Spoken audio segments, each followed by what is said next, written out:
Tasha White, but people call me Tasha, which is my middle name. I come from a family of 11. My parents' name is Joe and Mildred Davis. I have four brothers whose names are Robert, Stuart, Christopher, and Donald Davis. I have four sisters whose names are Angela Fairley, Elizabeth, Charlotte, and Shauna Davis. I am the baby of 9, which are daddy's little girl. Okay, I come from a small little town they call Laura, Mississippi. That's where I was born and raised. I attended two elementary schools, Stanton Elementary, Oak Park Elementary. I also attended Jones Middle School, where I started out in venturing into school activities, where I did 2 years as a cheerleader. I did 2 years as a basketball player.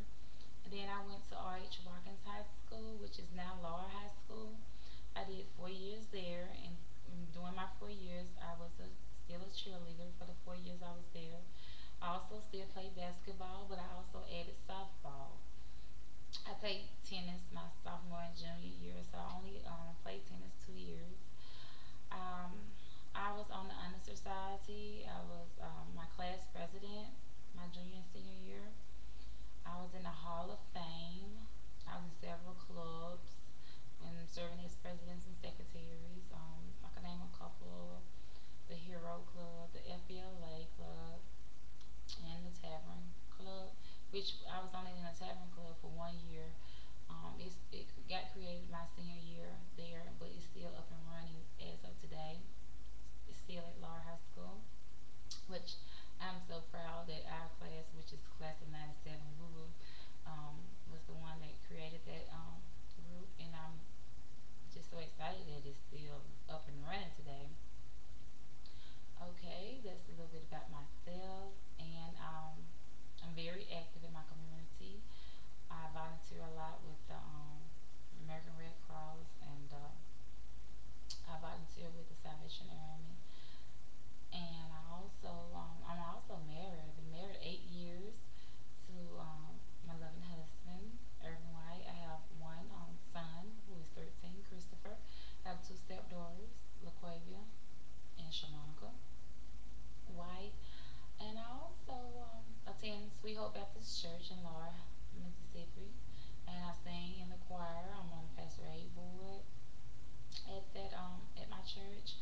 And I also sing in community choir, where the we is it's a variety of counties that comes together, and we sing and we call ourselves God on Demand, which our initials is God, which is God.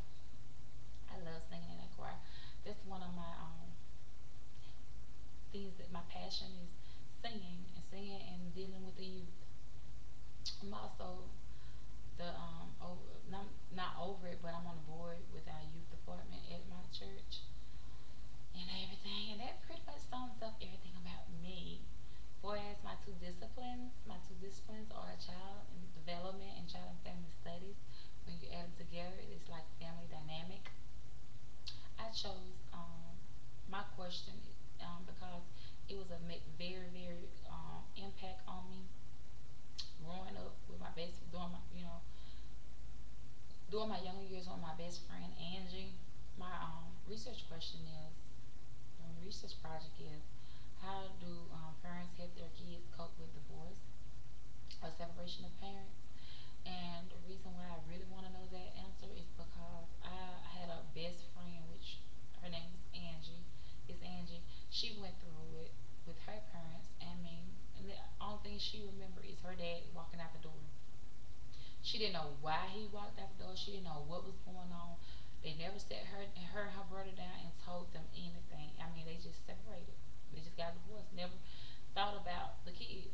What do the kids think? I mean, how would the kids feel? I mean, that question never came up.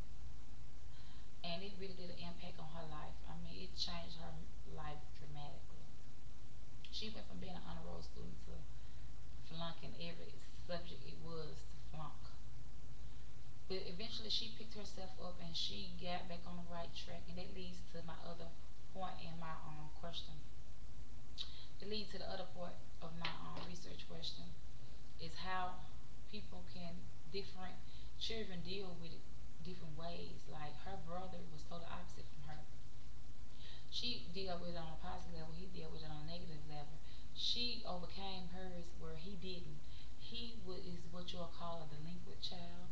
He always got in trouble. He just stayed into something. He took his the I mean and did it. He had took his anger, and his anger caused him to be so corrupted that it was just unreal. And where she had her the same problem, but it caused her to learn from it and grow from it. She is a successful lawyer today in Birmingham, Alabama, where he still ends and out of jail doing things. She tries to help him or whatever, but don't seem to work. And doing my research, I've learned that children deal with it and they cope with it differently.